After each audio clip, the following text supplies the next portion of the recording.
Hear ye, the doors are open. I'm beyond thrilled.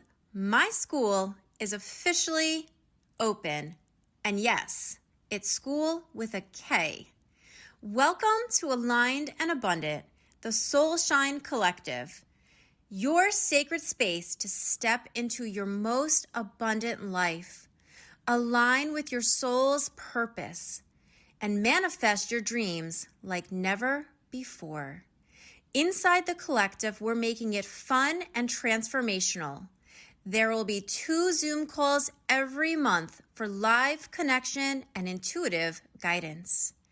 Daily community vibes to lift, inspire, and celebrate you. Manifestation, growth, and aligned action every step of the way. I cannot wait to grow, manifest, and go on this journey with you. Details to join are in the show notes and on my socials. Woo woo!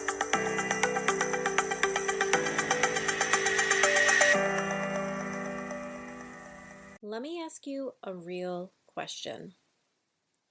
Have you ever noticed how some people seem to manifest money, opportunities, and ease without burning themselves out, while others are doing everything right and yet somehow still manage to feel stuck? Same affirmations, same vision boards, same goals, but totally different results. Here's what no one talks about enough. Abundance doesn't respond to effort. It responds to safety. And today we're going to talk about why alignment, not force, is the missing piece in your life, your money, and your joy. If you're new here, welcome. I'm Christine Marcario, intuitive teacher and manifestation mentor. And I want you to know something right away. You are not broken. You are not behind, and you are not failing at manifestation. Most people were simply never taught how to feel safe while wanting more. We've been taught that success, money, and growth come from hustling harder, pushing through resistance, ignoring the signs of our body, or just be more disciplined. And if you listen to a recent episode, you do know that I am seeing discipline as devotion. But it's not just about doing more. Discipline does matter, but pressure without safety creates burnout, not abundance. If your nervous system is in fight or flight, your body is focused on survival, not expansion. And trust me, I've been there. Survival mode says more feels dangerous. Change feels risky. And rest, that feels irresponsible. That's not a mindset issue. That's a nervous system issue. And here's the truth. Most manifestation conversations skip that our bodies are the gatekeeper. You can consciously want more money, but if your body associates money with stress, loss, or over responsibility, it will quietly resist it. This is why people say, I want abundance, but I'm exhausted. Or, I want joy, but I don't trust it to last. Or, I want ease, but I feel guilty when things are so good. That's not sabotage. That's patterned protection. Your nervous system learned what was safe a long time ago, and it keeps repeating the same patterns, the same loop to keep you safe. Here's where I want to talk about self-love. And I'm not talking about the artificial self-love. I'm talking about real self-love.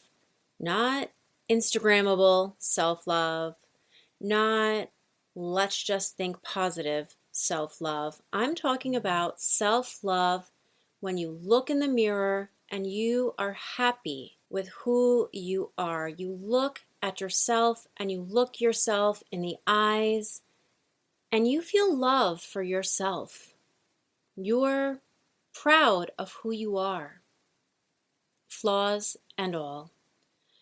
Self-love is the ability to stay with yourself when discomfort arises. And some of the ways that self-love can show up for you are pausing before saying yes, letting your body lead decisions, choosing alignment over approval, and resting without earning it first. So, pausing before saying yes. For example, my birthday is coming up on January 30th, and I wanted to go snow tubing, but the weather isn't exactly cooperating here in New Jersey. It's going to be butt-ass cold, and I'm not quite sure I would want to be out on a mountain snow tubing, despite how many layers I would put on.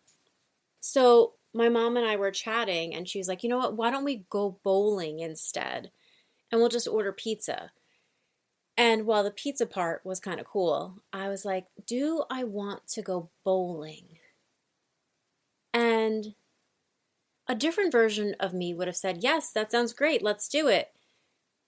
But I sat with it for a moment, I paused, and I was like, you know what? I don't want to go bowling. It's a lot of up and down. You're going to think I'm silly. You can't eat and snack and drink. I mean, you can, but then you have to walk up and down to like the no eating zone and the eating zone. I was like, that doesn't sound fun to me. I don't think so. And when I told my mom, she literally was just like, yeah, I don't want to do that either. So I was like, okay, decision made. So that's just one example that came up recently. Letting your body lead decisions. For me, if you're into human design or you're not, I highly recommend that you research your human design. I'm a sacral response, so I'm that gut response. My body literally tells me yes or no. Choosing alignment over approval. So again, not worrying about what is the right answer, but what feels good for you. And the last one, resting without earning it first. We're going to get into that one a little bit deeper.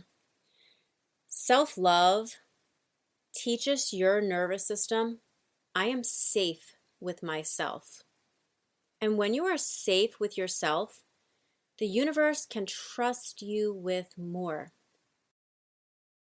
One of the mentors that I was watching was hosting I don't remember who told me about this offhand, but what I do remember is God, source, the universe will not give you more than you can handle. So if you are having a Zoom for your community and only 5 people show up, but your goal is to have 1,000, you need to act as if you already have that 1,000. Because the 1,000 won't show up if you're not ready to hold that energy, if you're not ready to show up as if you have 1,000 people. So once you start to level up and you act as if you have 1,000 people in the Zoom room or in a chair while you're on the stage, that is when those 1,000 people will show up. So, for example, I was in a program with one of my mentors, and we were kind of we as in the other members and I, were having a conversation about whether or not to host a workshop if just 1 or 2 people showed up. And I was saying that I feel like that is kind of uncomfortable for me if it were reversed. For example, if I showed up to a Zoom and I was expecting a good amount of people where I don't have to be in the spotlight if I didn't want to be. That just feels safer to me.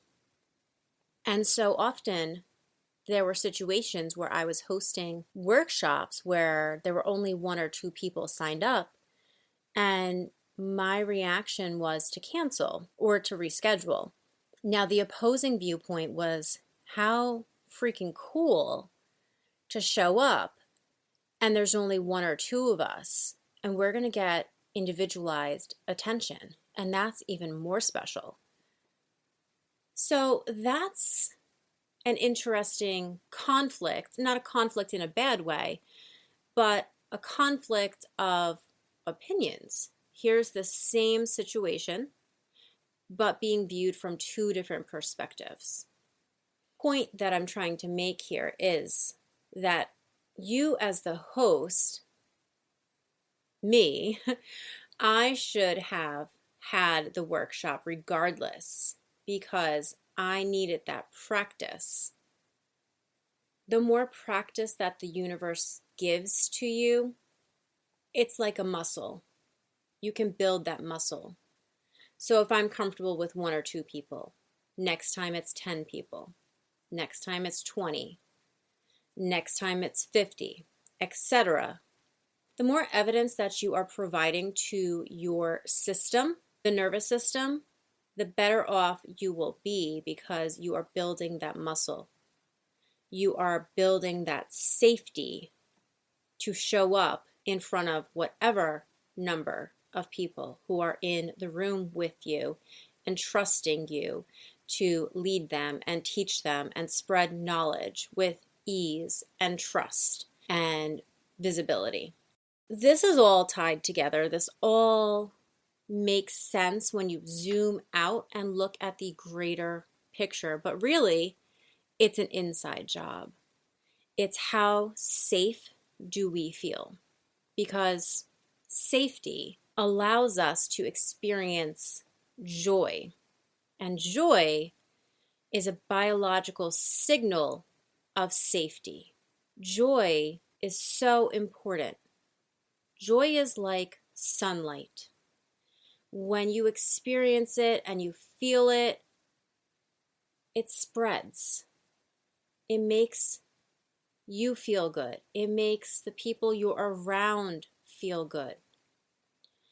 And joy, it's not something that you earn.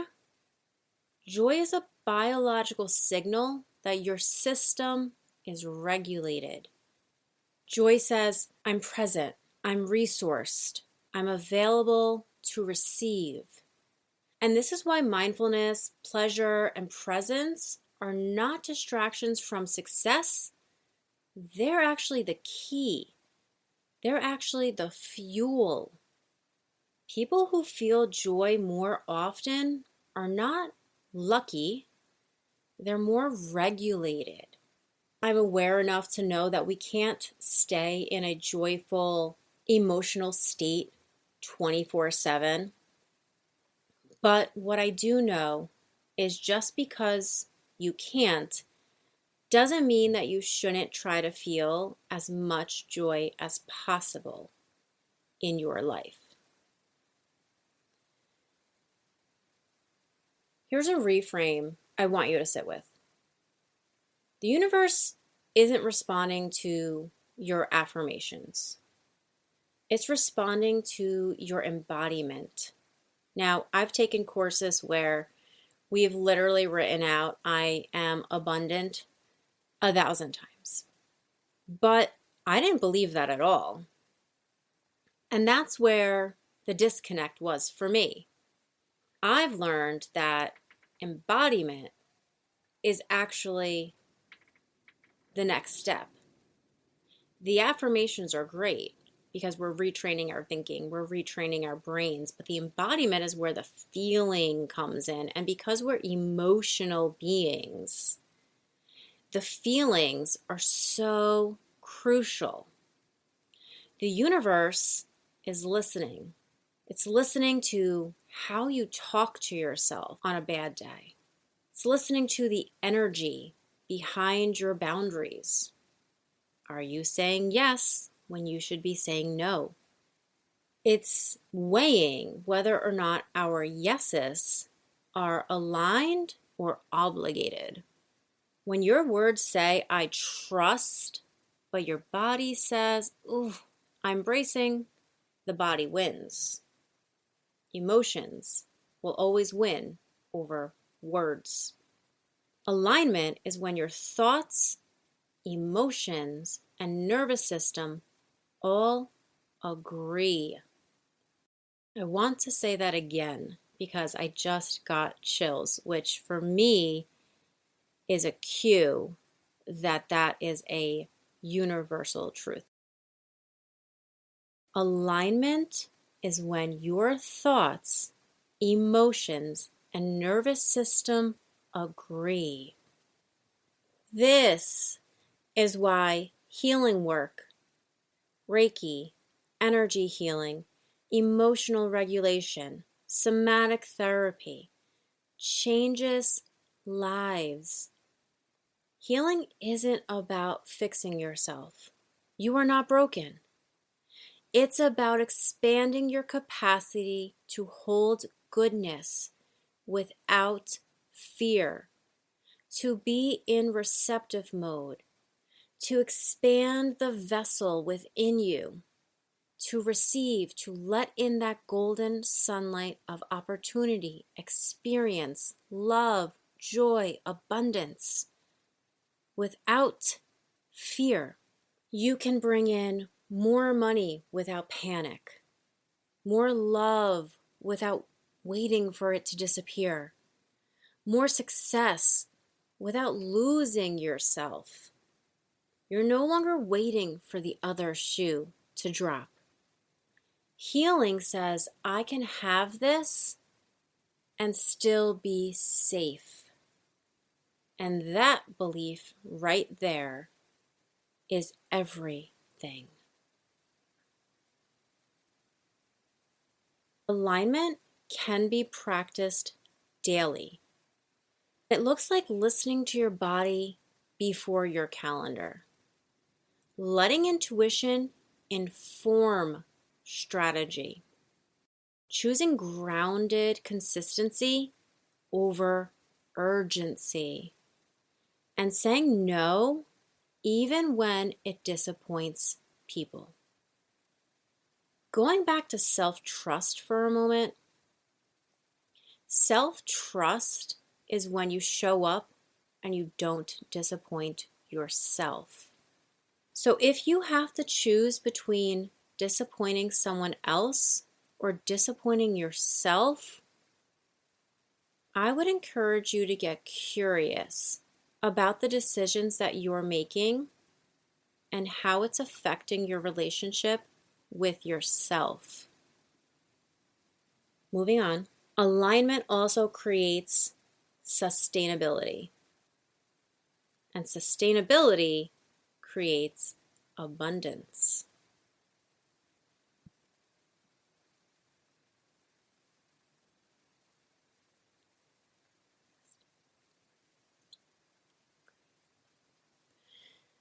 You are creating a safe place for abundance to show up. And that doesn't necessarily have to be dollars in your bank account. It can be a smile from a stranger. It can be a hug from a friend you haven't seen in a while. It can be a thank you, Mom, from your child. Abundance can show up in so many forms. And the more that we receive, the more that will show up. We're raising our frequency. We're raising our vibration. And the universe is saying, I see you. I see you're ready. I see you're ready to hold more. So your wish is my command, and I will give you more. I'm going to invite you to get curious about this. I'm going to challenge you to give this a wholehearted try. Enjoy, keyword there, joy, the little moments. in your life and feel them. Be present. Maybe jot them down in your notes app or in your journal. Show yourself proof that joy is available to you and that you are able to receive it. Give it a wholehearted try and see where it brings you. In closing, if you've been feeling tired, disconnected, or like you're doing too much, this isn't a sign to try harder. It's an invitation to soften into safety. Because abundance doesn't come when you're ready, because let's face it, most of us have been ready for abundance in our minds for a long time. It comes when your body believes it's safe to receive. And that begins with alignment. And that's why we are on this journey together, to learn how to live our most aligned and abundant life. If this episode resonated with you, I'd love for you to take one small step today. Join my Aligned and Abundant Collective on School, and that's school with a K. It's a sacred space for people who are ready to deepen their self-love, regulate their nervous system, and show up devoted to their own joy and abundance. You'll get access to community support, meditations, rituals, and practical tools to help you receive more of what you desire without force, without burnout. And if you aren't ready to fully get back into class, then I gently invite you into my newsletter. My newsletter will give you weekly doses of how to live your most aligned and abundant life. Check out the show notes for both links. Together, let's make abundance feel safe, natural, and joyful.